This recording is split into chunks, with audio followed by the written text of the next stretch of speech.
All right. We are back on another edition of Lucha por Lucha. I am Alvaro Riojas with my lovely wife and partner. He doesn't let me just introduce myself. I know, I mess up. Go ahead, sorry. Hi, everyone. This is Mel.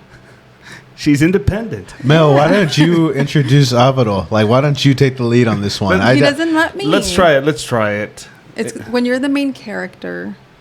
I read that I listened to the podcast with Jay where you said you're like the main character of your own story. Well, it's just that like when I look at the world through my perspective, that's what I get. That's major Kim Jong-un, Vladimir Putin vibes.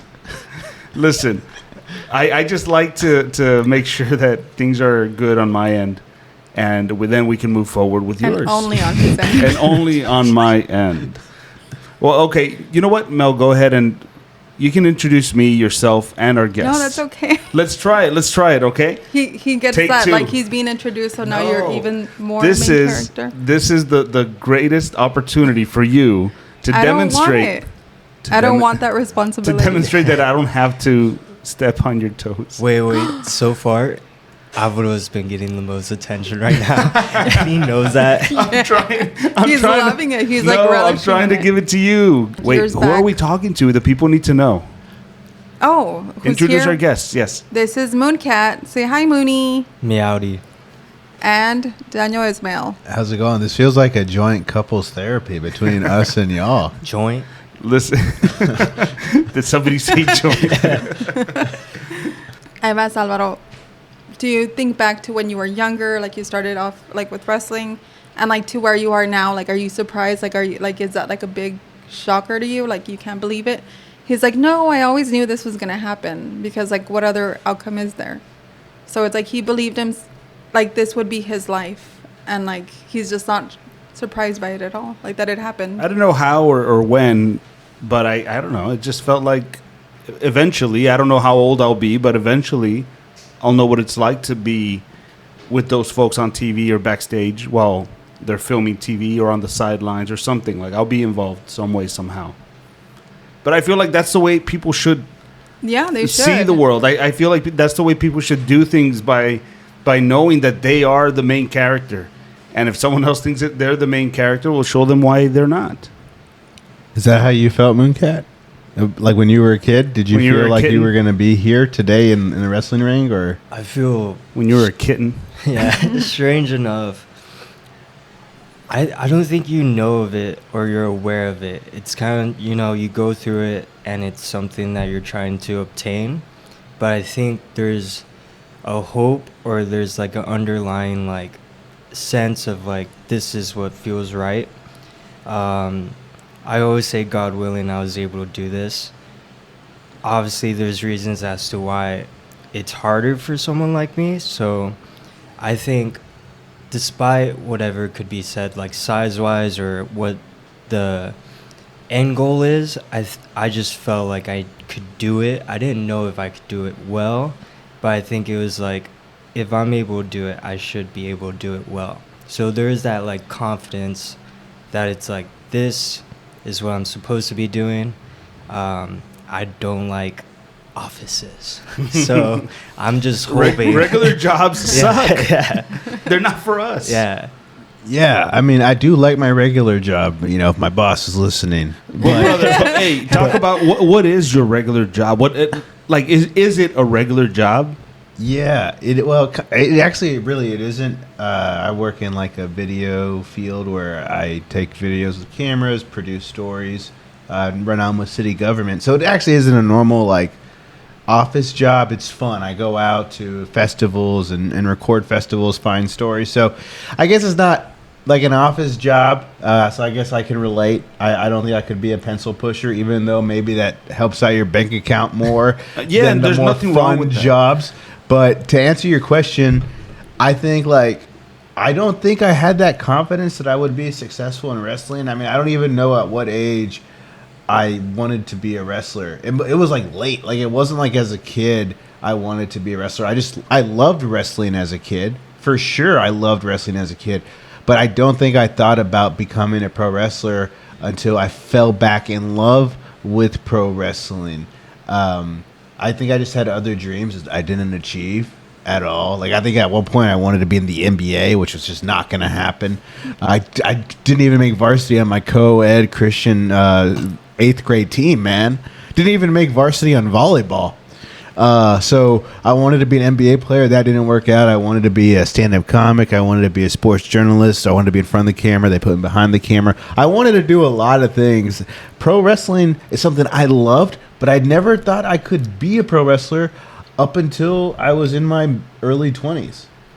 After you decided, like, you know, I think this is what I want to try to do, could you imagine yourself, like, would you daydream and imagine yourself in the ring? And when you would do that, did you ever see the big lights and the thousands of people rather than just a handful of folks? You know, were you able to see yourself out there, like, making it?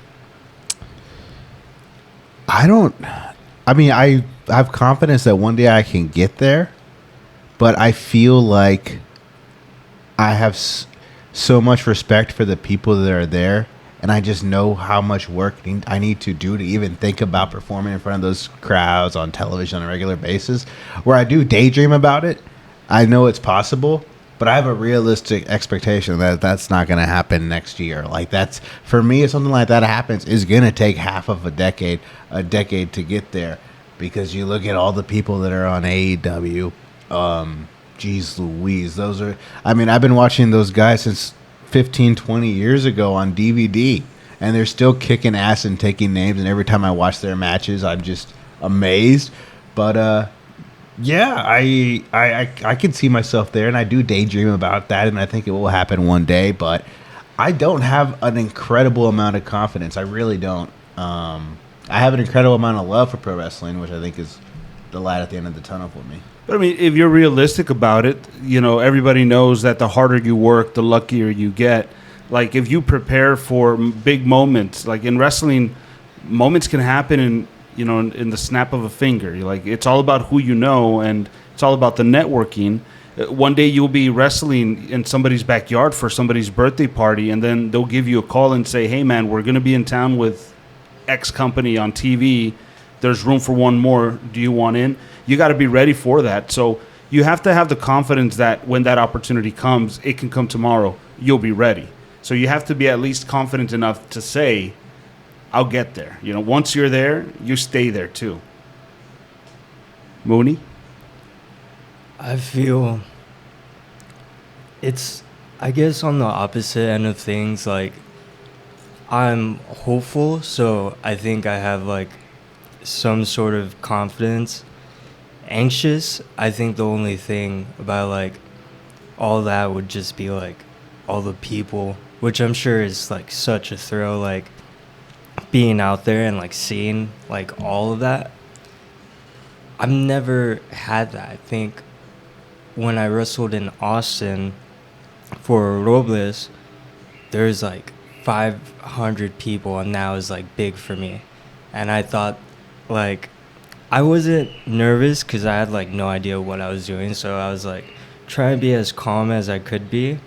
Once I saw that and we were, like, first or second match, it was very much a lot, but I think we did well. I got over. That's all I care about. That's all that matters. That helped. Yeah, so as you guys can hear, we have the Moon Daddies in the house, in our house, and we are 2 Fortuna shows away, or into the year, and these guys have been involved in both events. They were a part of CINEMANIA in a big way, and they were a part of Cinco Desmadre, and they're also going to be a part of Viva El Rey on Friday, July 12th. And guys, I want to thank you, first of all, for your commitment to being there on time and being there for your matches and killing it every time that you've come out to perform, especially at such a place that means a lot to a lot of us, like Cine El Rey. Like, what does that mean to you guys performing there? Before we go into that, Yeah. let's talk about why you chose them. Well, I mean, okay. Yeah, the reason why I decided, like, you know, I think it'd be a great idea to book these two. You know, obviously because you guys are great. You guys have trained. You guys have paid your dues. And when CINEMANIA came around, a lot of it revolved on the nostalgia of everything we were talking about on the podcast on Lucha por Lucha, about the memories that we made, the moments that we created, and just how the brotherhood that we had, the camaraderie back then, when we were performing every Friday at Cine El Rey. So then when it came down to CINEMANIA, I thought, these guys have paid their dues. I know Mooncat has wrestled at Cine El Rey, but it's been a while. Danny's just coming into the wrestling world, and he's really busting his ass. Like, I think he deserves to have a spot on CINEMANIA. And I figured, you know what? Pete Payne versus Danny Ismael, in my eyes, was a dream match. And I'm not saying dream match like main event at the Tokyo Dome. I mean dream match like here in the Rio Grande Valley. Like, these two who have never wrestled each other in this place are going to create a moment. They're going to create their own memories, like new memories for the fans. So when Danny came out with the enthusiasm, with the energy, with the music, when Mooncat came in to wrestle, not just his coach, not just a guy who also paved the way at Cine El Rey, Danny Chance, but with Willie Mack, that three-way. What an incredible night.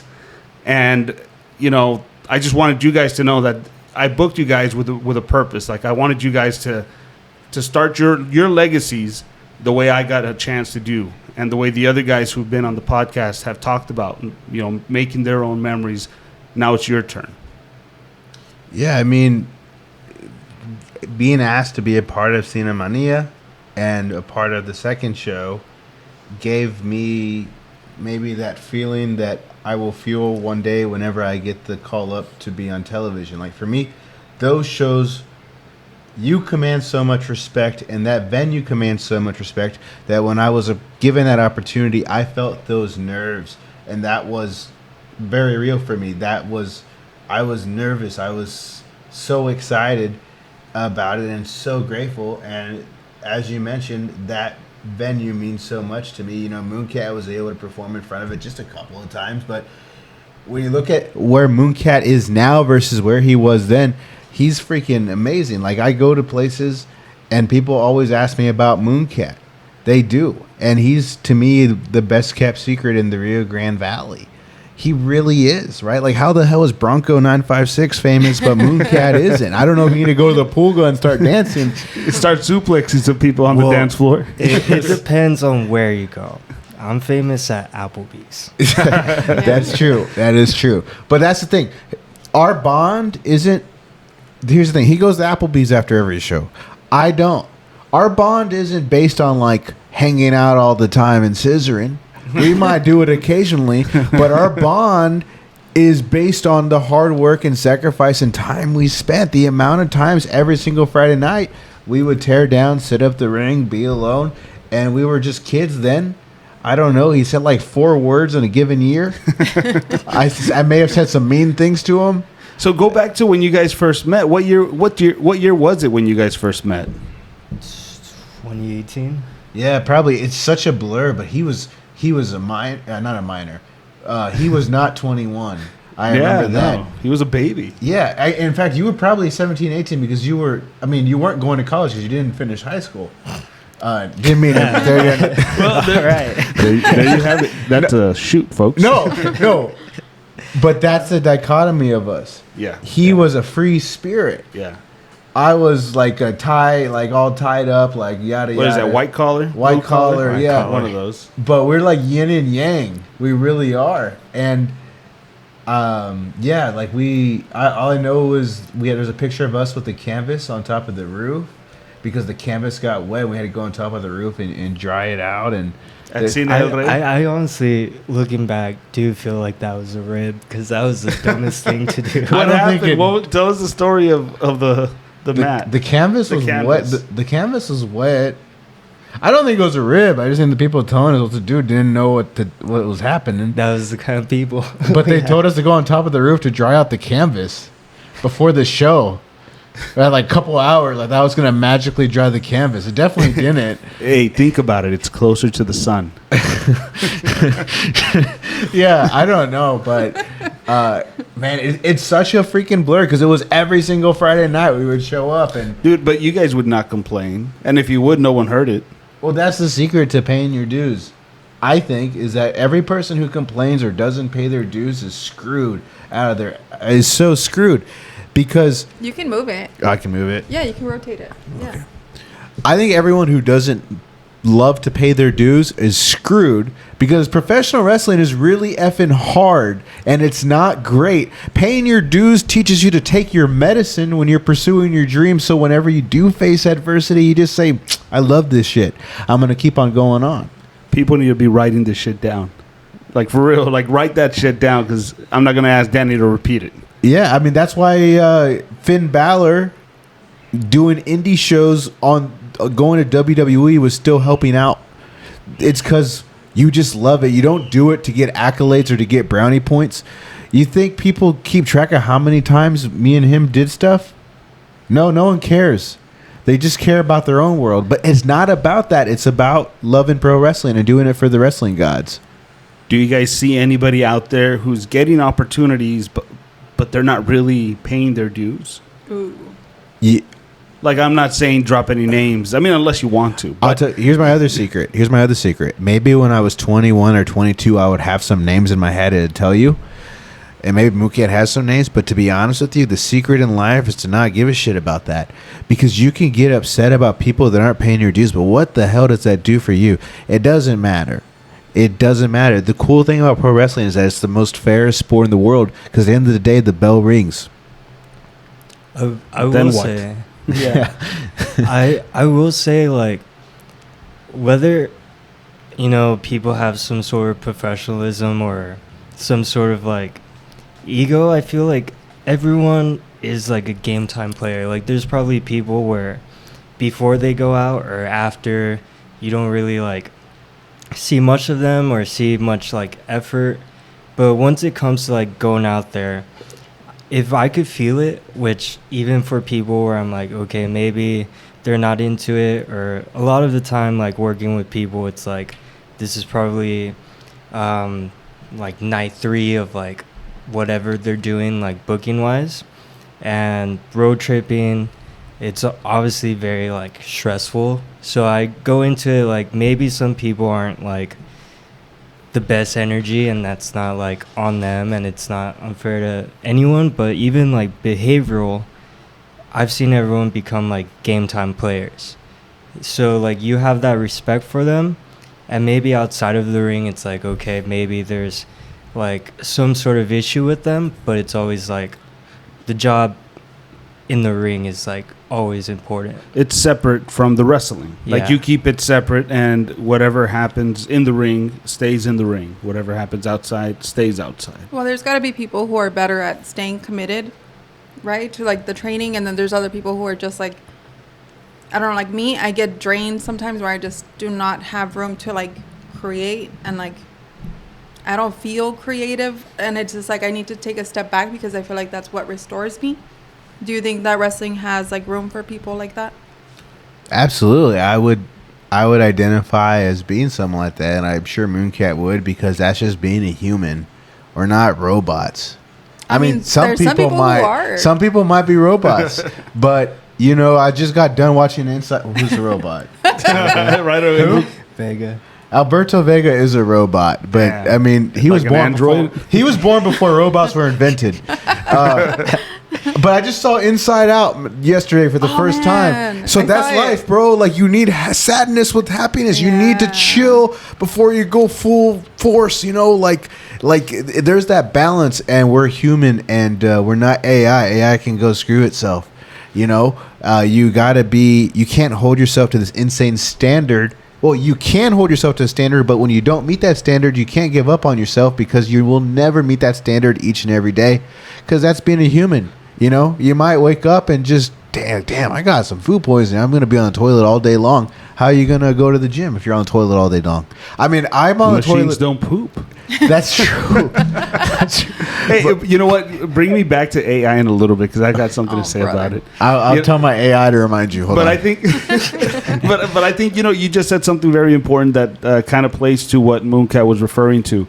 you're only human. Mooncat was referring to how sometimes there's people that just may not be good at certain things or are having a long day, and the way they respond to certain instances may not be the most professional. And you also have to take that into consideration, that some people just don't deal well with things. And then you have someone like me with ADHD, who sometimes, it's out of your hands. Like, it's out of your hands, and there's ways around it, but you really got to stay on top of it.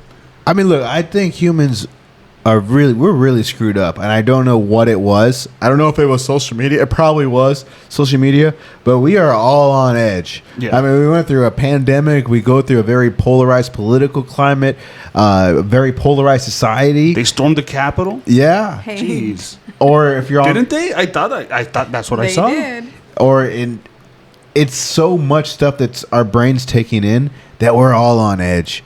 And... I think it's important to have that empathy for others, because some days I might snap at someone. I might snap at Mooncat. He might snap at me.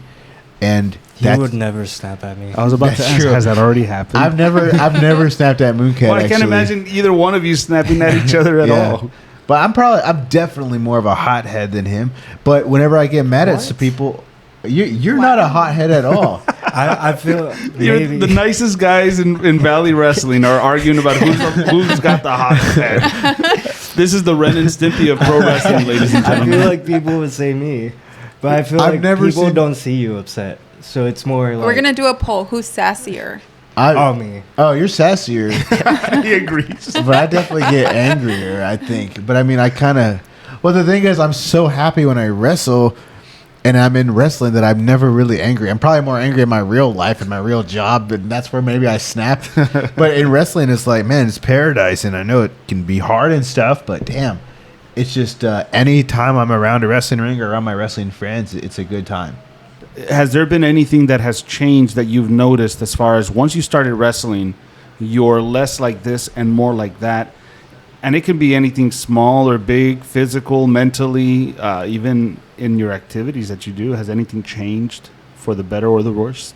I feel like, and I've maybe talked about this before, like, once you start out, and I'll say it selfishly, it was to see if I could do the one thing I love and live my dream. After a while, it was like, I have a job, I'm secured in wrestling as far as like bookings, right? That I was like, I'm living my dream. People could tell me that. And then it was kind of like, well, what then, Like, what more is there? And I think it was a change in perspective that I remember, like, Danny Chance being one of them, was telling me, like, how much the people have, like, this adoration for me, that it's going to become a thing where it's less about you.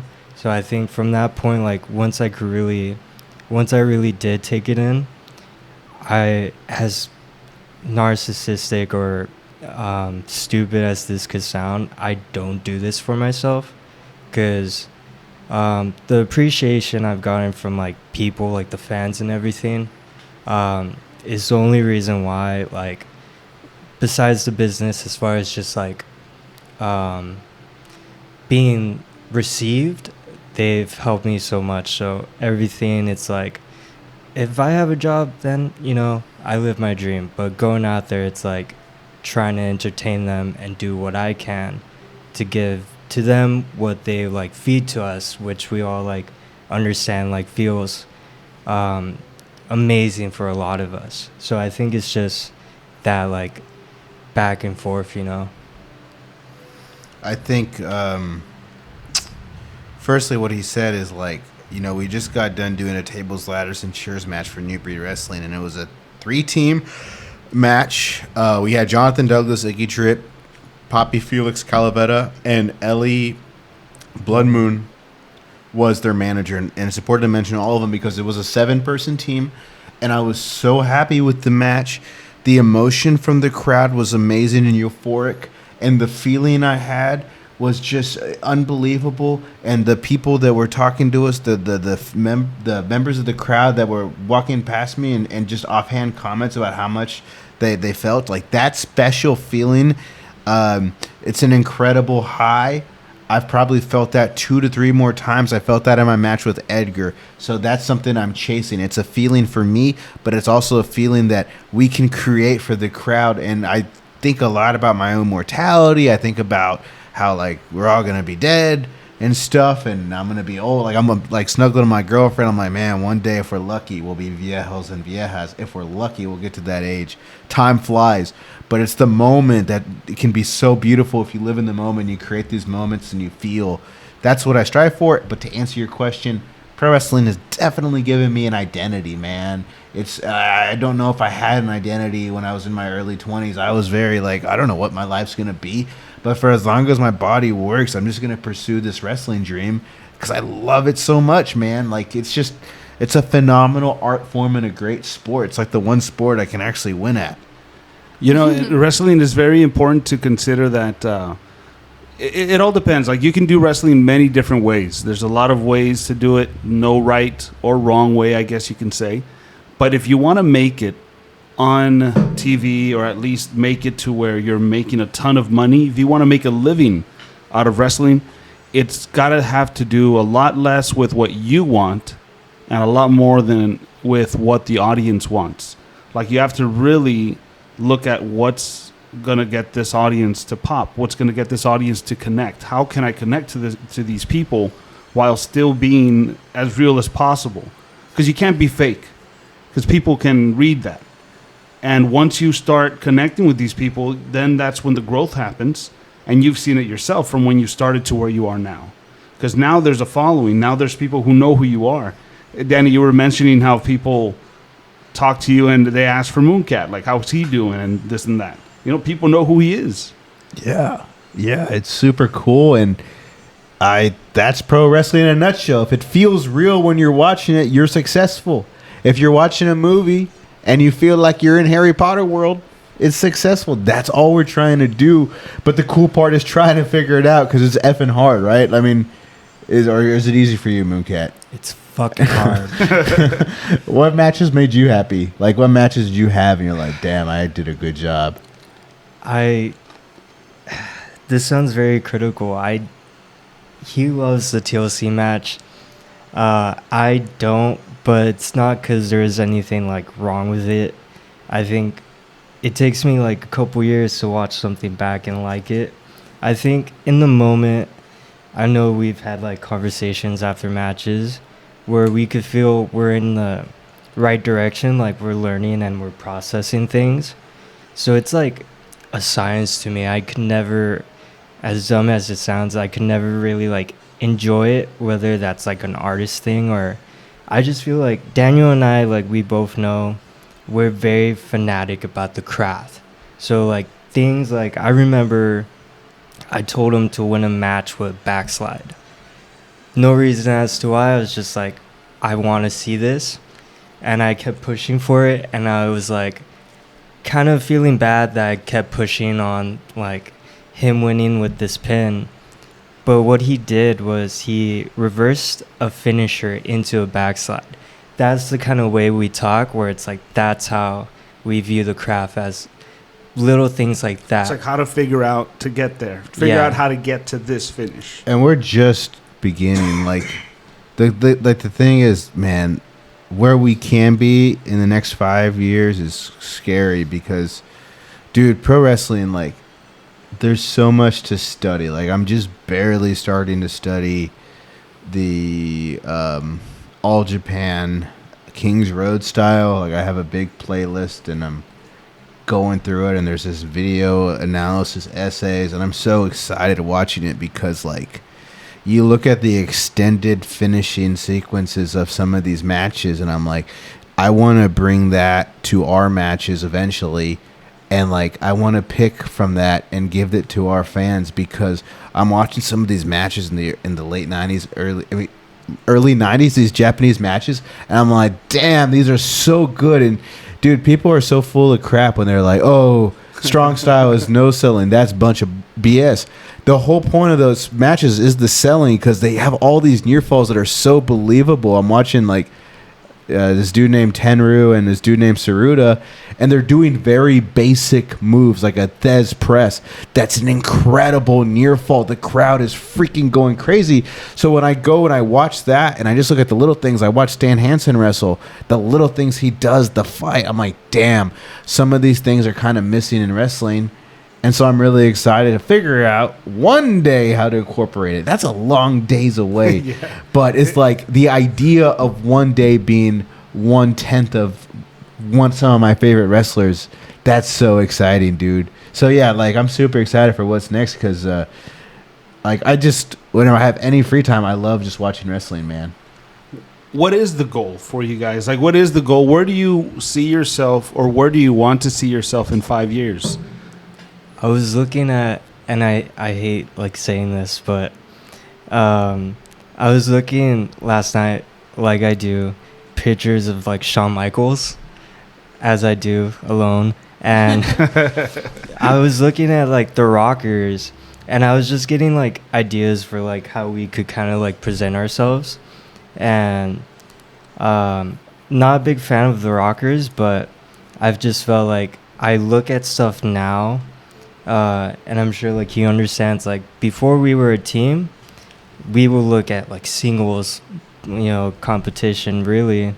Now everything like I would watch kind of centers around like tag team wrestling and wanting to be able to do something to where at least like Texas at the least is like we've ran through Texas as like the Moon Daddies, so that's like my 5-year plan.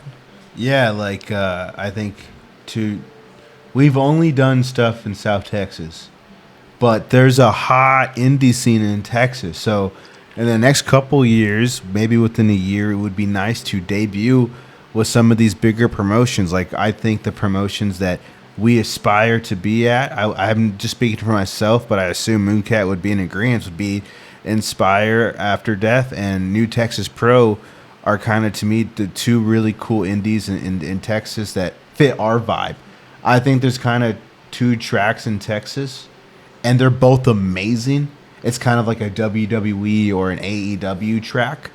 And for us, I feel like Mooncat, we're more of the AEW vibe.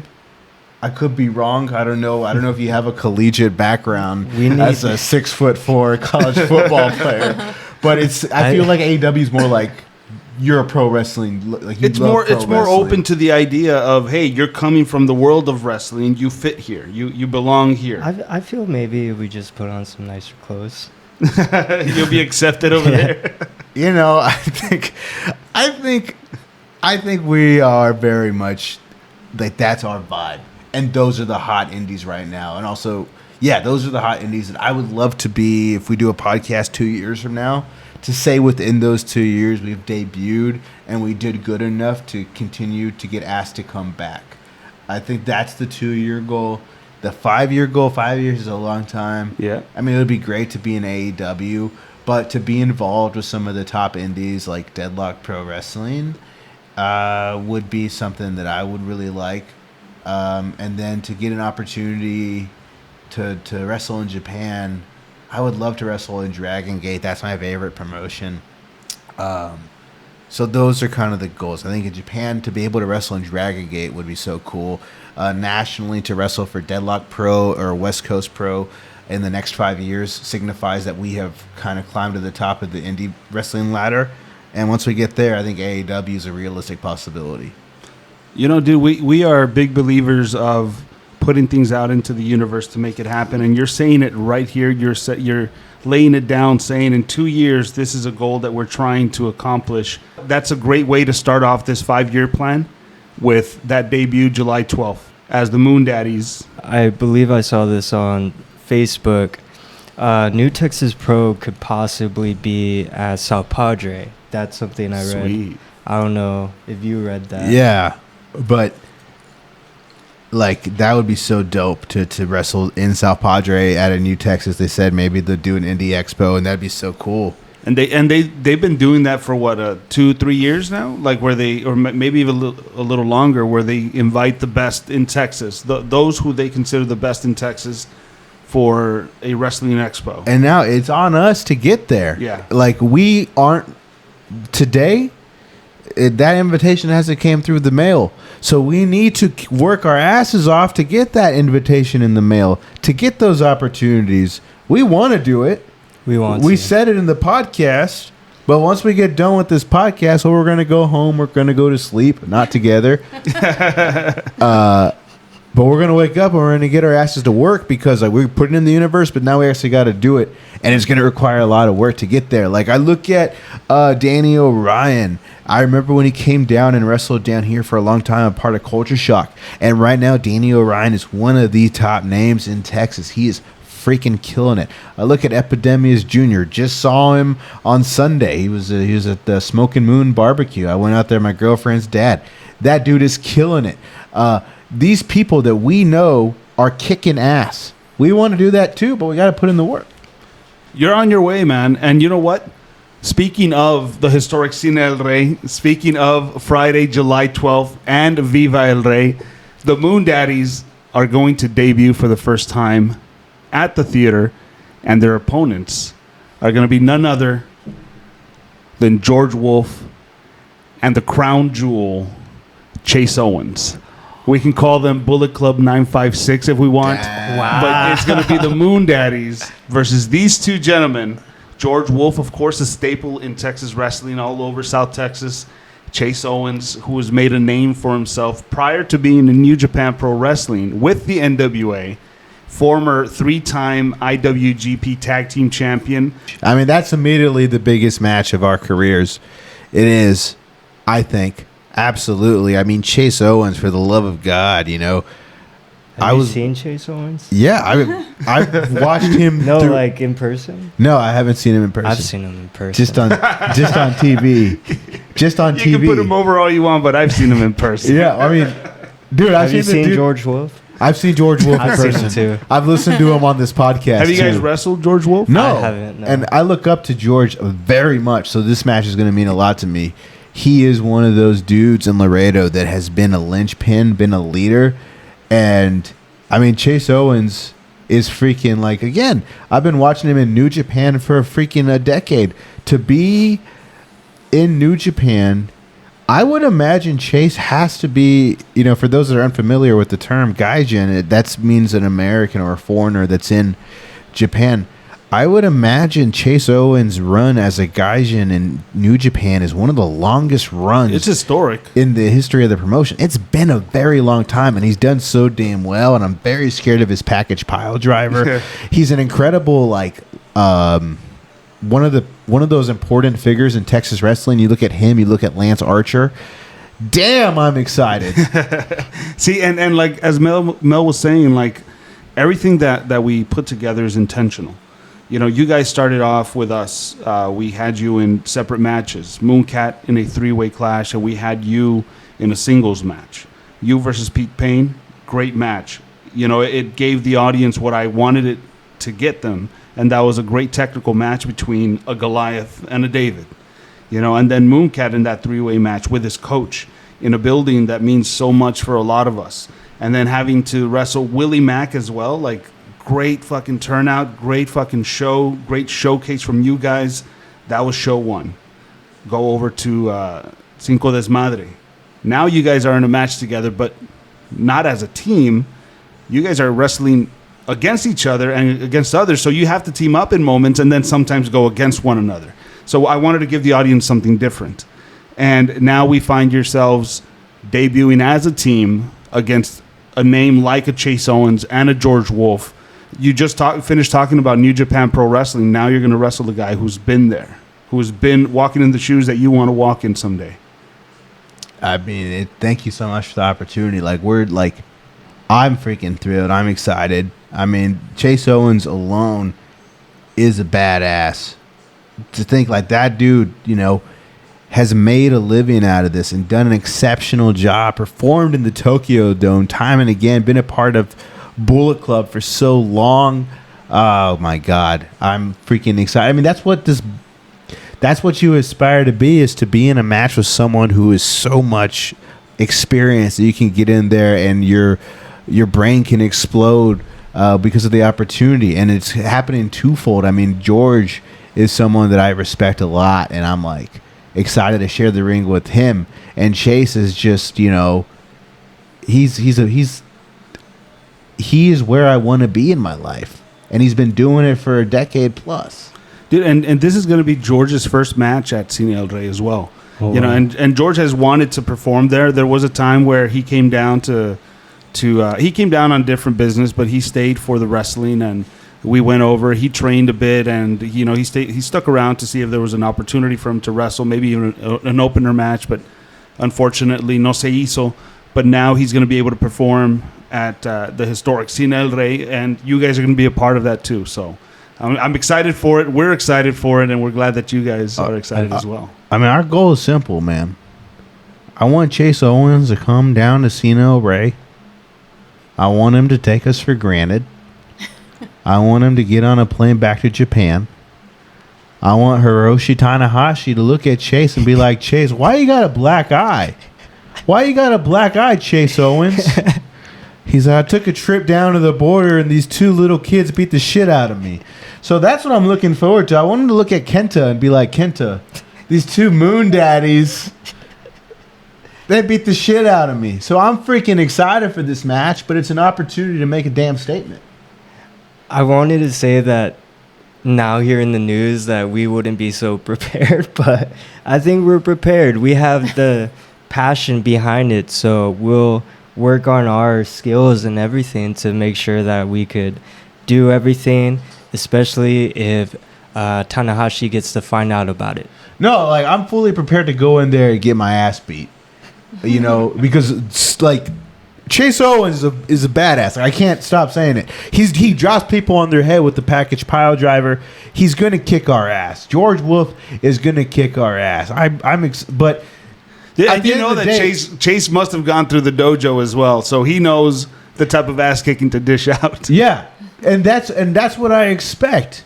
But the one thing is, it's an opportunity for us to prove that we have true fighting spirit. That there is fighting spirit in the Rio Grande Valley. Chase is familiar with fighting spirit. He's seen it over the years when he saw Kushida come up, when he saw Hiromu Takahashi, when he saw Okada, when he saw all those people. So we're here to show him, as you come down to the Rio Grande Valley, there's a little bit of fighting spirit in these two dudes. And I mean, I got a bone to pick with Chase. You know how many times I've paid my yen, my $9.99 to watch a New Japan show, and I see the Bullet Club freaking cheat to win matches? Dude. I'm trying to watch a match and see who's the better dude, and Chase is coming out here low blow cheating. How much is that in American dollars? It's too much for him to rob me of seeing Yoshihashi and Hiroki Goto win the belts, and they're cheating. So, yeah, it's been like 5+ years Chase Owens has been screwing me over on these matches. And for those 5+ years, I've had the logins that Danny sent me, and I get to watch these pay-per-views, and I get to watch Chase Owens cheat for free. Yeah. So he needs his money back, Chase. My man's been cheating more than Harry Jowsey. That's a reference for all the ladies out there. Harry Jowsey cheats a lot. He's on the circle. And Carla, very obscure reference. It means a lot to me because Carla, my girlfriend, she told me, I got these tickets to Dancing with the Stars in San Antonio. I'm like, oh, that's cool. Who's going to be there? And the only person that's going to be there from the show is Harry Jowsey. And I didn't know nothing about this guy. But then I see him on the show, and he's like, yeah, I've been with like all these women. I'm like, what the hell? So anyways, Harry Jowsey can come get these hands. You heard that? Harry Jowsey, you son of a bitch. Fuck Harry Jowsey. Wow. So, well, and that's, to put a bow on their mission statement. The Moon Daddies are taking over for the next 2 to 5 years, and it's going to start with the Bullet Club 956. It's going to start with George Wolf and the crown jewel, Chase Owens. I said it twice because I don't know if Bullet Club 956 can be a thing, so we'll have to cut it out of the podcast, and then I'll say their names individually. If he could say fuck whatever his name, I want to say fuck John Lennon. What the hell, I thought you liked John Lennon. I don't know. I had a feeling you might. No. Why don't you like John Lennon? What did you... What did he do? Because he's not a real hippie. We have the biggest opportunity of our lives, and you're going after John Lennon. The people were behind us, and you went after one of the singers of one of the most popular bands in the country. The hell, man! That's gonna cost you an all-in Wembley booking. Wait. Actually, I love John. Oh, really? I'll order the fish and chips now. Oh, yeah. Oh, John Lennon. I forgot. You said John Lemon. I forget that they're like British. Yeah, I won't say any more things. If you can like compare yourself to any duo in pop culture, whether it's animated, movies, cinema, sports, anything, who are you, the Moon Daddies, in pop culture? Do you feel the Golden Lovers? The Golden Lovers? Yeah. I mean, I would, but I can't do anything Kenny Omega does. Well, let's think of somewhere. Think of a world outside of wrestling. Well, all right. So Demolition, no. The Road Warriors. Yeah, we're kind of like the Golden Lovers, but we'll get outside of that. Outside of wrestling. Well, firstly, I'm thinking of I don't have anything in my head yet, but it's definitely kind of Odd Couple vibe. Okay. I don't know who are some famous odd couples that really work well together. I don't know. Do you guys have any good ones? Let me think, because I hadn't put my brain to work yet. Yeah, it was shut off for a moment. Let's take 5 minutes out. And just you know what? think Yeah, of let's go ahead and refuel. Oh, okay. I need a piss. Started off like Jericho. Like Jericho. All right, ladies and gentlemen. No, I can't do it, man. I can't. Like zoinks, we're back, Scoob. That's good too. That'll work. That's funny because that is one of the first duos I thought of. Oh, we didn't think that. I thought Shaggy and Scooby Doo is the first duo. Obviously, he's Shaggy. I thought I'd be Scooby. You're the stoner. And I'm you don't think Scooby gets that second hand? I get that second hand from Mooncat. He's Patrick Star. Oh, there you go. Yep. Okay. And I'm SpongeBob.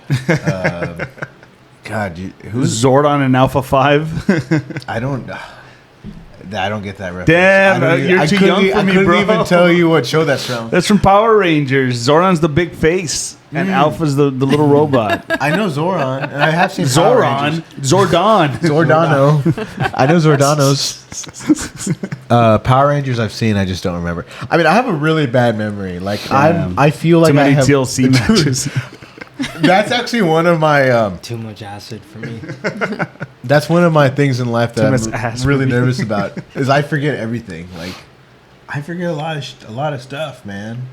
And you know those children's toys, like the little lawnmower with the little with the balls that pop. Yeah, that's how my head is. I don't remember that toy. I forgot it. Dang.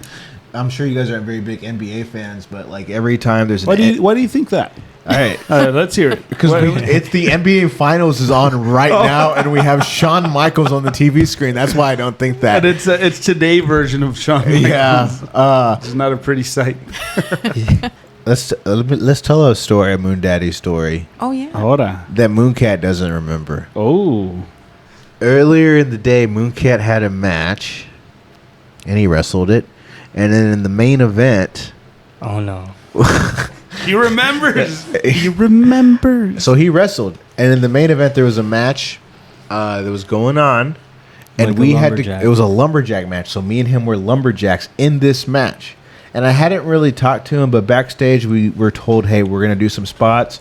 Mooncat's going to do this. Mooncat needs to get off the second rope. He needs to jump and dive on everyone. So is this pre Moon Daddy days? No, we're Moon Daddies. So Mooncat, I didn't wrestle on the show. He did. We got over. We had about 3 spots we needed to do. Okay, so we're lumberjacks, and we're just out there. Mooncat comes out. He tells the crowd. He says fuck. He drops an F-bomb a couple of times, and I'm like, whoa, that's a little vulgar. But Mooncat can be edgy sometimes. Yeah. He doesn't. We don't always make the same choices. So that's when my hair goes off, and then he just comes up to me and he's just like, so what are we doing? And I'm like, I guess he must have forgot. And so I tell him what we're going to do. 20 seconds later, what are we doing? He keeps on asking me what we're doing. What we're doing. We go through the first spot. He's not in position. By the time it gets to the second spot, I'm like, oh my God, this dude is concussed. Oh. This dude got concussed. So this is during the match. He must have got concussed in his match. Okay, I see. And I didn't pick up on it until he keeps on asking me what our spots are. I'm telling him what our spots are as I'm like talking to the crowd. I'm like, yeah, Mooncat, we're gonna do this. He's like, so what are we doing? Like he's like loud, and he has to do a dive. Yeah, he has to do a dive off the corner, and so it gets to that spot. By that point, I must have told the referee or something, and then I think I just told him like stay here, and then I just did the dive. You did it for him? Yeah. So this guy. That's and awesome. for someone, and I don't consider him like a rookie. I guess just off like how much you've wrestled, but I consider him like my equal. Like he's not someone that started wrestling like a little bit after me, you know. I thought it was great on him that he called in audible, especially like something like that he's probably never dealt with. So he was able to communicate with people. By the end of it, I thought that was really great. I even told him like he saved me because I was like, I don't think I would have done anything bad, I want to say. But you were protected. Yeah, he protected me. So since then, I feel like I told you, I was like, thank you for that. If you ever need anything, like, I'll be there. So that was just smart. And he was there. You can tell your story, how you were there for me when I was wrestling. Remember just recently with my girlfriend? Oh, are you sure? I mean, yeah. I mean, it's not the biggest deal in the world. Yeah, and if at the end of it he says, I don't want it on the air, we'll just clip it out. But it's a good full circle moment of two things. One, in this business where you don't trust your girlfriend around some of the boys, I trust my girlfriend around him wholeheartedly. I would trust any woman in my life. If I ever have a daughter, I would trust around him. Like, I just trust in him. This boy can be trusted. Yes, I just think he always has my best interest. But secondly, he always has my best. Like he's willing to, the same way I was willing to take care of him, he was willing to take care of me. So I just think it's a nice story that shows that full circle. So if you want to tell it what happened, because I don't even know what happened exactly. Set the mood. So I had wrestled. We weren't teaming together that night. I had wrestled before his match. So you were teaming with CJ Parker. I was doing like, wait, what match that? I was against some people. You were in a triple threat. Yeah. You were in a triple threat match too. But you weren't. And I was in match 4. Yeah. Yeah, I was a manager. I was managing you. Yeah. So not only did something happen, during the match I had rolled my ankle. So after the match, I was just like limping around. Like it was actually like I rolled it, and I'm there. His girlfriend, my girlie, like Sunshine, we were like sitting together. Everyone's worried about like my foot, cause everyone was like ice it. Even Carla was like ice it. I couldn't like put any pressure on it. I didn't know, but I think I was like walking around. I'd come back, Sunshine and Carla are telling me like she's gonna pass out. It was like a very like hot like weather show outside. So Sunshine went to get water. I ran because there's a line. So I'm going as fast as I can with like just one good leg to get water from the back because there's like a line. We're there with Carla. She told me to let Daniel know after his match. So he was like wrestling while like Carla's like sitting on the floor. Like, oh shit. And as soon as his like match ended, I rushed to the back. I was just like, hey, I know you're probably gonna talk over the match right now, but I was just like, Carla feels like she's gonna pass out. That seemed like something he would just like know about. So he went and he helped her, but that was like the kind of, I guess, dynamic we have. Like we're gonna care, not just for each other, but our people, you know. Yeah, like I was, like he took care of her while I was out there wrestling, And so that means the world to me. And, you know, it was a very hot day. Her blood sugar was low. You know, it was a very, I mean, it's hot in the summer. Like, for anyone listening in the valley, like, drink your water, eat your food. Yes. So Electrolytes. she was feeling like it was a scary situation in terms of, like, she needed attention. Yeah. And thankfully him and Sunshine gave her that. So it shows the dynamic of, at the drop of the hat, he took care of me the same way I took care of him. Of course, like you know. that's a beautiful thing, man. Because sometimes in wrestling, you take for granted like the teams that you are in. You know, one example of that is where I'm at work. Like, I've started working with Carlos Cabrera, and it's been a shift change for me. Like, I'm not big on changing. Like, I don't like changes. It disrupts my patterns. And when Carlos came in, he asked me, like, hey, do you want to drive to the next town together? And I'm thinking, like I really, internally, I want to be by myself. Like, that's just, like, the way I function best, I think. However, I'm also thinking, like, what a great opportunity, like, to ride with the person who's at the peak of the profession I'm in the role that I'm in. Like, I'd be a fool to let that pass.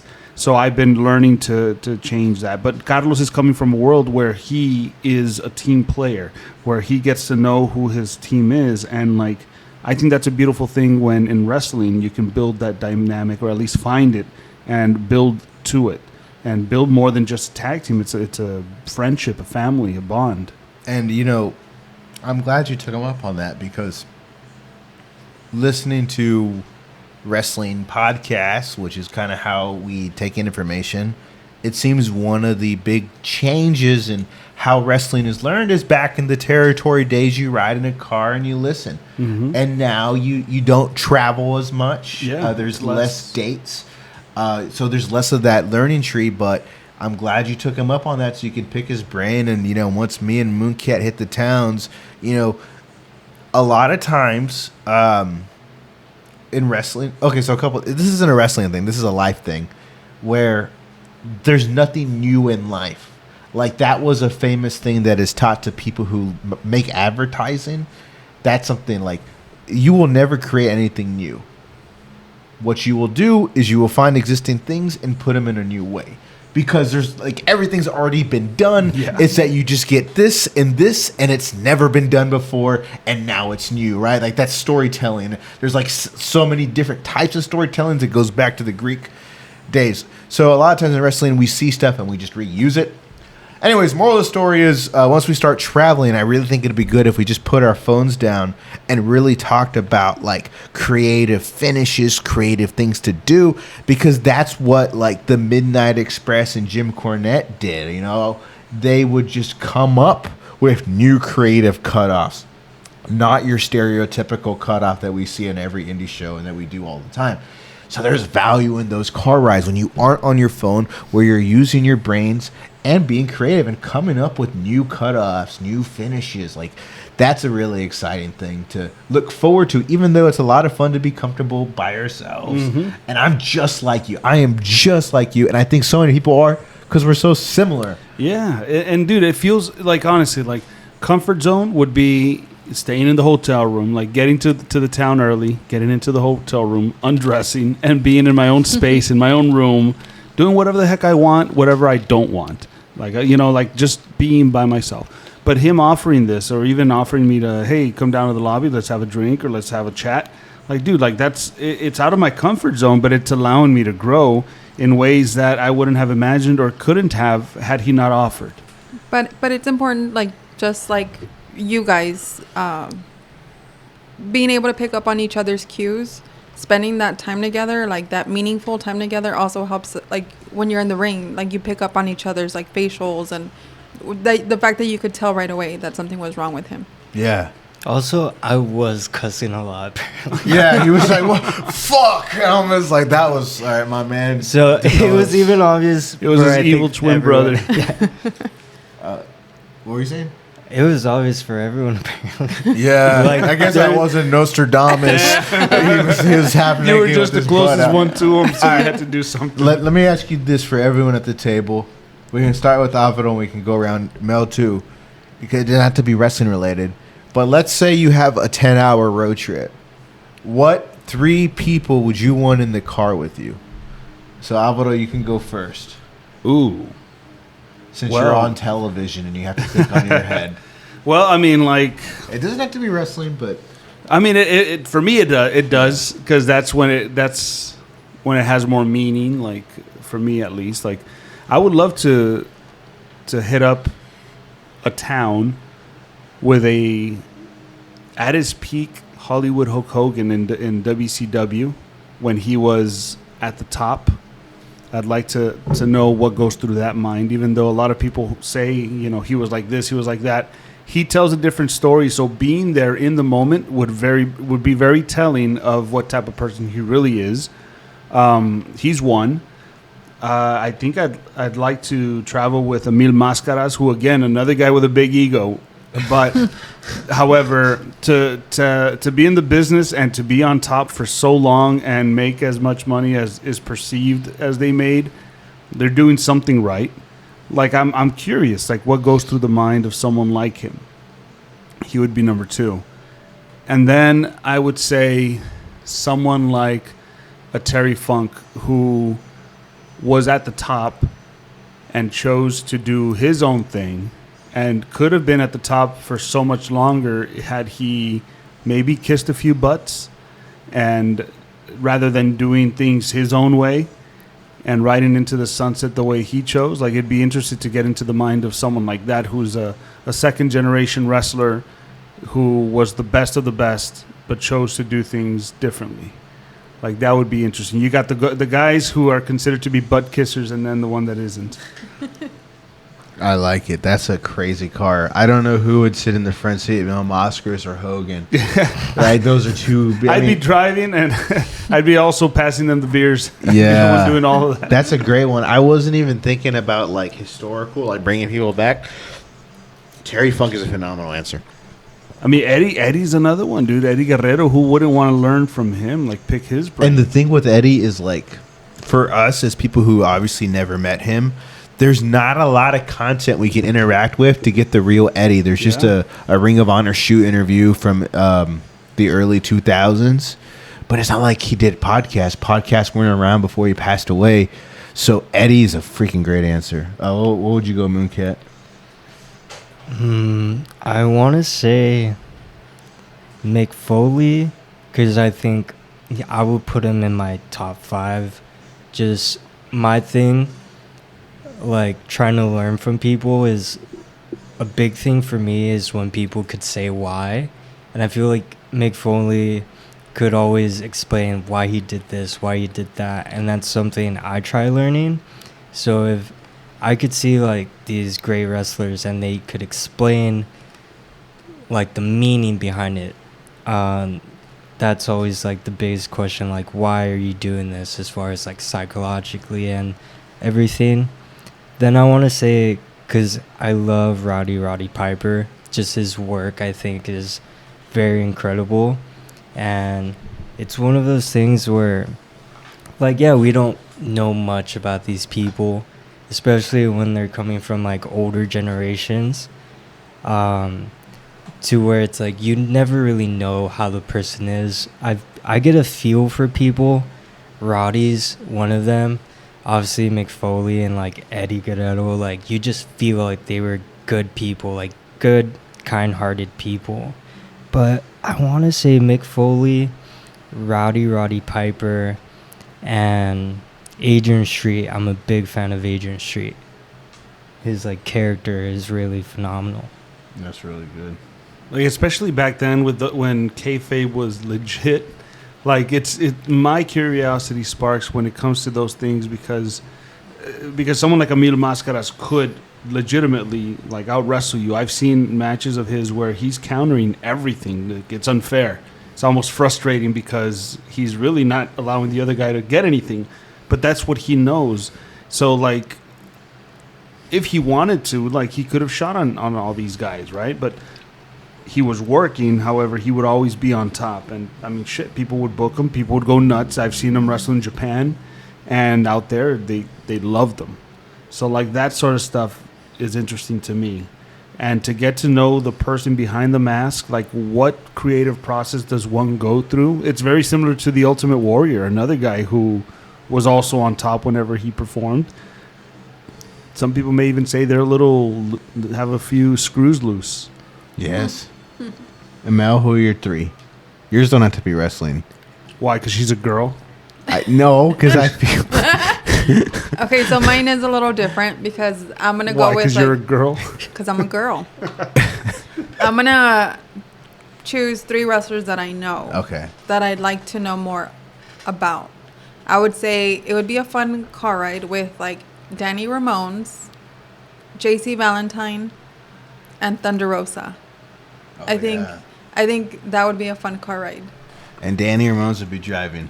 Wait. Yeah. So- Me and Thunder in the back. Yeah. What we know is we've driven with JC Valentine. That's such a hoot. Like, I imagine like just Ramones and JC, like who I know, they're dynamic together and like the kind of characters they are.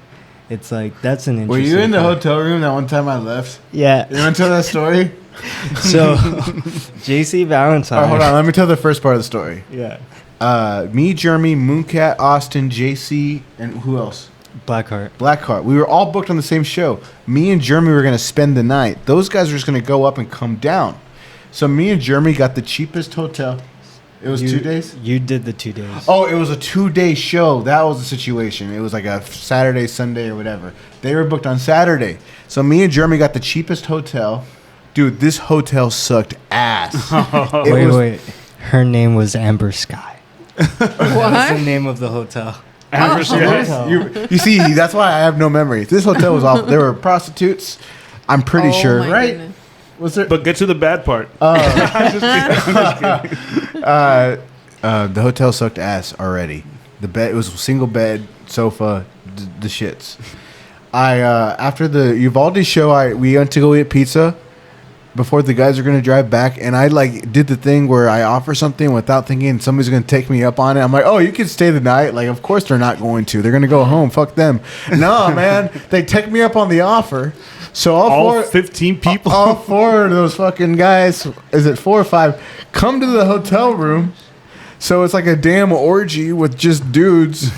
Hey, but I'll tell you what, that's part of the wrestling life, brother. Yeah, but not when only one person pays for the hotel room. That's different, brother. So, Wait. Mooncat, tell the Wait. story from now. No, I'm going to tell the story from now because he's going to leave out the fact that we were all trying to be very respectful. You were in the other car. We were like, okay, we'll spend the night. He was like, you guys could spend the night and just leave in the morning instead of like being up so late, driving. We were trying to be simple people. We were like, okay, we're going to get ready to go to sleep. What he leaves out was that he like instigated on everyone acting like fucking fools. Wait, he instigated? He instigated. How? Can I say? Yeah. I have the picture too. Oh, yeah. Oh, bro. Now I have the picture. And at this moment, folks, we're going to put the picture on so you can see it on YouTube. Just kidding. There's a picture? He got down to his boxers. Chris Austin was the only one in the bed. He completely undresses, snuggles up with Chris Austin, Who is a married spud.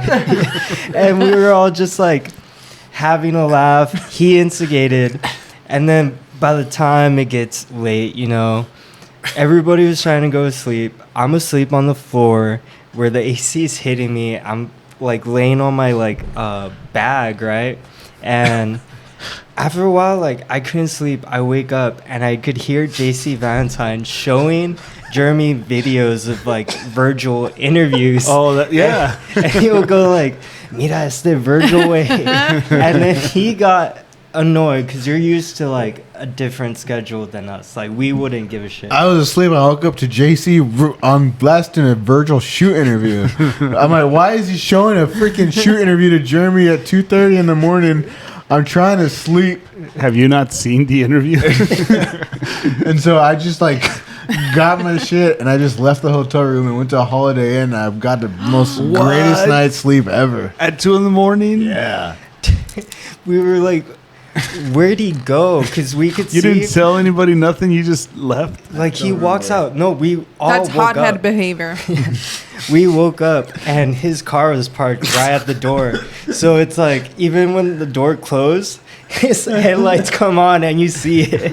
And we're like, what's going on?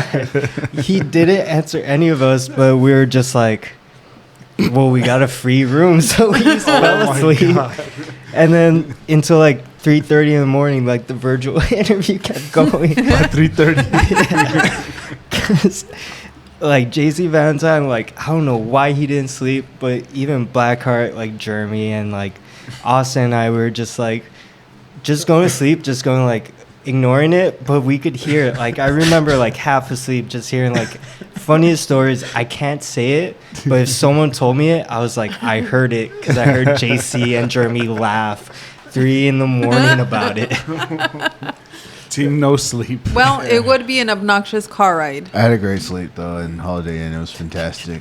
JC, so your car ride is wait, who yours is? Mine would be JC, obnoxious. Virgil. JC, Danny, and Thunder. And Thunder, yeah. You know what? No, It's I three people predict- that once you get them started, No, but I'll tell you what. It's gonna be a car ride full of fun music and in your seat dancing. Yeah. Mm-hmm. That's for sure. You don't even want to know what this guy plays. Who, Danny? Yeah. What do you play, Danny? Okay. Well, Sounds of the wind. Hey, yo. Ska. I played Purple Rain and then I skipped it. And I was with Carla and Mooncat. We're going to Dallas, and they were getting Fort Worth. same thing. DFW. We were going to Dallas. I was playing Purple Rain, and they skipped it. And They? I'm sorry, I skipped it, and they were criticizing me. I was like, the song gets kind of boring after like 3 minutes, and they're like, "What are you talking about? This is the greatest work of art ever." I'm like, "All right." Rage. So, and then The roid rage from Mooncat is real. hothead. so then to prove their point, I played Purple Rain the whole way through, all 7 minutes. And 40 seconds. 9 minutes. 9 minutes. And then It's a good 9 after it minutes. finished, I replayed it. And I must have played Purple Rain all the way through like 9 or 10, 12 times on the road trip. He's got ADHD, babe. And then I played the Meatloaf song that like 10 Paradise. minutes.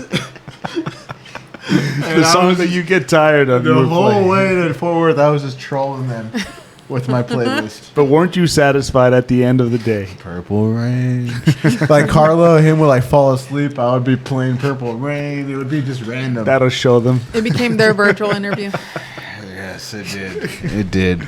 Man, the roid rage between the Moon Daddies is For two guys who don't take steroids, off the charts. we put it in the wrong hole. supposedly don't take steroids. Have you seen these guys' The physiques? only thing I have is back acne. That was caused by steroids. Yeah. You're more jacked than I am. I would like to know if there's one team out there that you would love to wrestle, who would it be? And this can be a team that's local, a team that's on TV, but someone that you know that can be booked against you. What do you say, Daddy? I guess there's 2 teams. Who do you got? Me? Yeah. I want to go with that I feel would be great. I feel like we could do it. I feel like it's possible that we could have a good showing against the Pillars of Destiny. I feel like we can because they're big. Okay, locally in Texas, I would love to do like a feud with Culture Shock. That just means a lot to me because we saw them years ago and they came down and did the towns and they're doing so amazing. Like a hot indie tag team. I mean, I think the best indie tag team right now is probably the Workhorsemen, Henry and JD Drake. And then the Pipe Dream, that I don't think is going to be possible because I'm pretty sure they're with AEW now.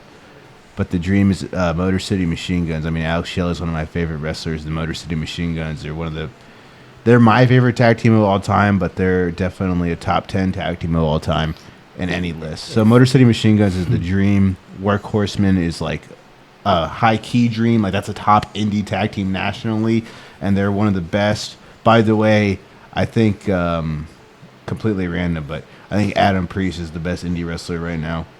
Adam Priest. Yes, he is to me, when I watch, he is the best because he does all the little things right, unique. He's amazing. And then, I mean, Culture Shock would just mean a lot. I think they're doing so awesome, and I would love to learn from them and wrestle them a lot. So there you have it, folks. They named their dream matches, and any promoter that's listening, if you can make it happen, make it happen. Might be us, might be you. ¿Y tú, Bandana Joe? Yo qué?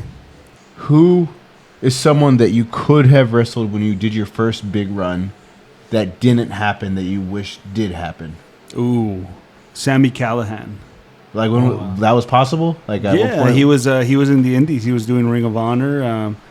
He was running indie shows, and they brought him down to Texas. He wrestled Andy Dalton, and I remember thinking like, man, like I would love to wrestle Sami Callihan, just because at the time like that was my go-to to study. Like I would study him a lot, and he was one of those that I would love to wrestle. Nigel McGuinness was one that I dreamed of wrestling, and now I share locker rooms with him.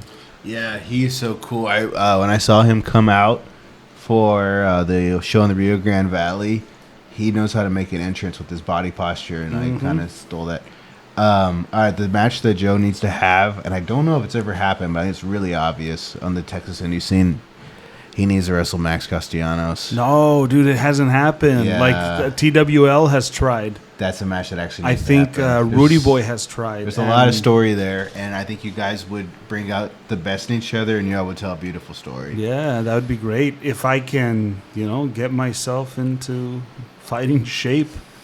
I would come in and whoop that ass. But in Yes, the I mean, meantime, that's a I'll be on the match. sidelines. That's a match. That's a match man. to look forward to, because I think it's going to happen. Because I just think it has to. Pues sí, güey. I mean, él es el chingón de Texas, and I'm the king of chingazo styles. Like, so, it has to happen one day. Yeah. Maybe that'll help me ride off into the sunset. How old are you? Old enough. Who's asking? How old are I'm you? 37. 37. I'll be 38. In professional October. wrestling, that's the middle of your career. Okay. Oh, so you're saying there's a chance? I'm saying the sunset, my friend, is far in the. It is so far away, Yeah. you can't even smell it. You are just I know a middle lot your of career. old people. You're not old. Hey. Yeah. How do you know a lot of old people?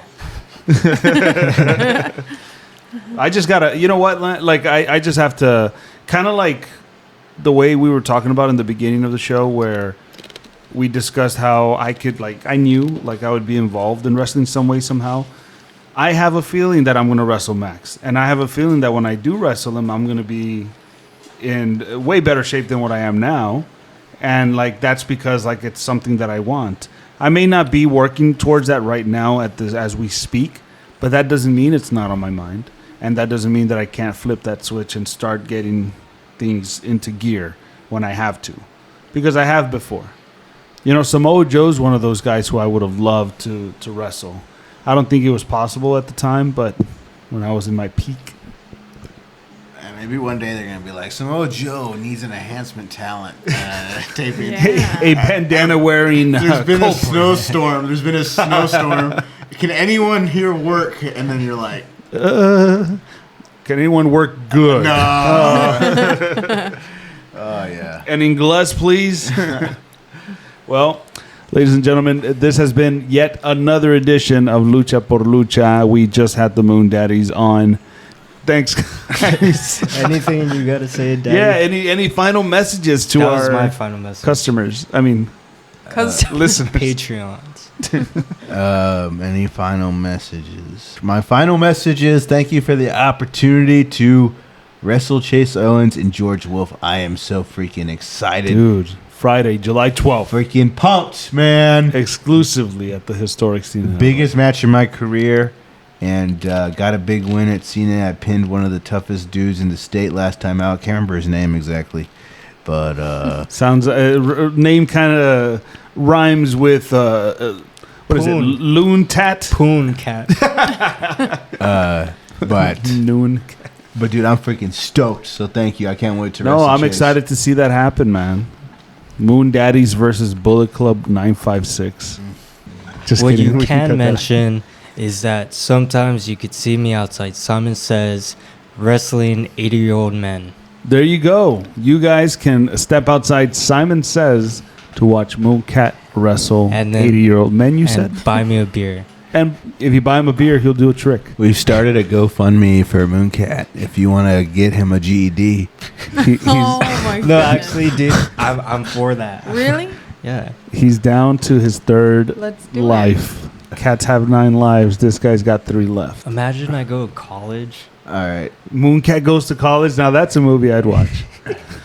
In a world where you have to study to pass tests, Mooncat has other ideas.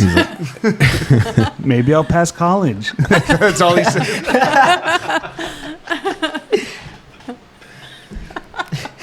Past college. He'll say it like that too.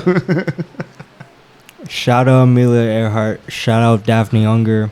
Shout out Daddy. Shout out Alvaro. Shout out Mel. Shout out whoever is on the TV. That was in Munich, Germany, dude. That's Big That's Van Big Van Vader. Vader versus Cactus Jizak. Shout out Cactus Jizak. They're gonna talk about the ear coming out. Okay, bye. Oh yeah. Jizak.